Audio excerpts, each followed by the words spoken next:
Hi, I'm Dr. Rayshawn Ray, aiming to speak truth to power, and this is my daily thought. MLK was a radical liberal socialist, not this watered down 21st century version that I hear mostly from conservatives and people who are more likely to vote Republican, right? And what's interesting is that this version that they tell in the 21st century is like this, it's like this Kool-Aid version with no sugar. It's like the sweet tea version at a hotel wedding reception that's not sweet at all. I'm about to give you the real version of MLK as it relates to particular issues that might be important for today, that more so aligns with my grandmother's Southern fruit sweet tea. I mean, if you just never had this, I mean, you just don't even know what you're getting into. So I'm about to give you this particular version. It's very simple.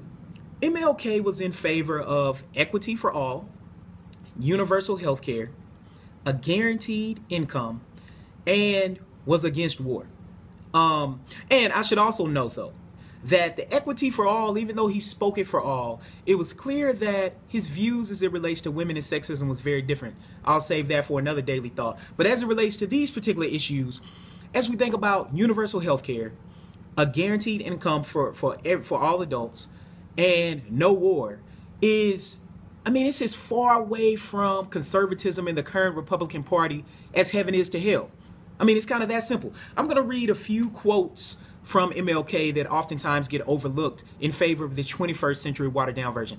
As it relates to universal health care, MLK said, of all forms of discrimination and inequalities, injustice in health is the most shocking and inhumane. As it relates to a guaranteed income, MLK said, I'm now convinced that the simplest approach will prove to be the most effective. The solution to poverty is to abolish it directly by this now widely discussed measure, the guaranteed income.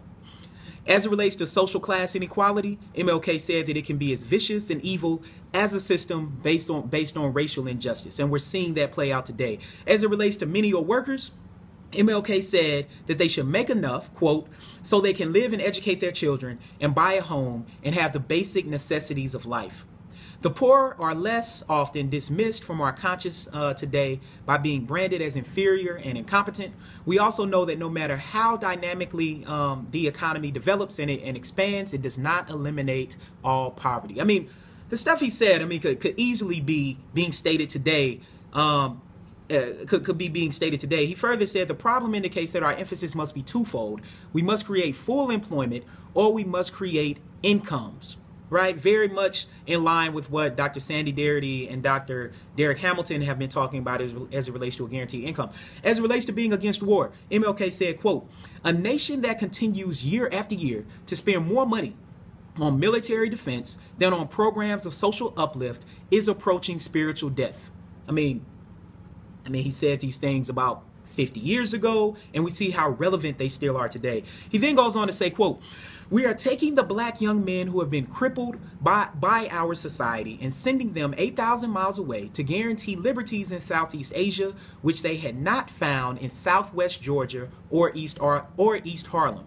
So we have been repeatedly faced with the cruel irony of watching Negro and white boys on TV screens as they kill and die together for a nation that has been unable to seat them together in the same schools. This sounds more like Muhammad Ali than Trump, and even more so than Bernie and Senator Clinton. Right? And so these are the sorts of things that get overlooked as it relates to MLK. As it relates to being a socialist, in a letter that he wrote to his wife, Coretta Scott King, MLK said, quote, I imagine you already know that I am much more socialistic in my economic theory than capitalistic. And yet, I am not so opposed to capitalism that I have failed to see its relative merits. It started out with a noble and high motive to block the trade monopolies of nobles. But, like most human systems, it falls victim to the very thing it was revolting against. So today, capitalism has outlived its usefulness. It has brought about a system that takes necessities from the masses to give luxuries to the classes. And then, of course, we always highlight MLK's American Dream, right? The speech that he gave about his children. What people don't pay attention to is that after he had this American dream, he then had an American nightmare. And MLK said, quote, about 2 years ago now, I stood with many of you who stood there in person and all of you who were there in spirit before the Lincoln Memorial in Washington. As I came to the end of my speech there, I tried to tell the nation about a dream I had. I must confess to you this morning, that since that sweltering August afternoon in 1963, my dream has often turned into a nightmare. I've seen my dream shattered as I've walked the streets of Chicago and see Negroes, young men and women, with a sense of utter hopelessness because they can't find any jobs. I've seen my dream shattered as I've been through Appalachia, and I've seen my white brothers along with Negroes living in poverty. And I'm concerned about white poverty as much as I am concerned about Negro poverty. As it relates to a new America, MLK said, white Americans must recognize that justice for black people cannot be achieved without radical changes in the structure of our society. The comfortable, entrenched, the privileged cannot continue to tremble at the prospect of change of the status quo. This is a multiracial nation where all groups are dependent on each other. There is no separate white path to power and fulfillment, short of social disaster, that does not share power with black aspirations for freedom and human dignity. I mean, gosh, the stuff that MLK said, it just gets completely overlooked. It's just so fascinating to me. I actually want to read one more quote, because this quote was actually written specifically to white liberals. MLK says, "First, I must confess that over the past few years, I've been gravely disappointed with the white moderate. I have almost reached the regrettable conclusion that the Negro's great stumbling block is his stride toward freedom is not the White Citizens Council or the Ku Klux Klan, but the white moderate, who is more devoted to order than to justice, who prefers a negative peace, which is the absence of tension, to a positive peace, which is the presence of justice, who constantly says, I agree with you in the goal you seek, but I cannot agree with your methods of direct action, who paternalistically believe he can set the timetable for another man's freedom, who lives by a mythical concept of time, and who constantly advises the Negro to wait for a more convenient season.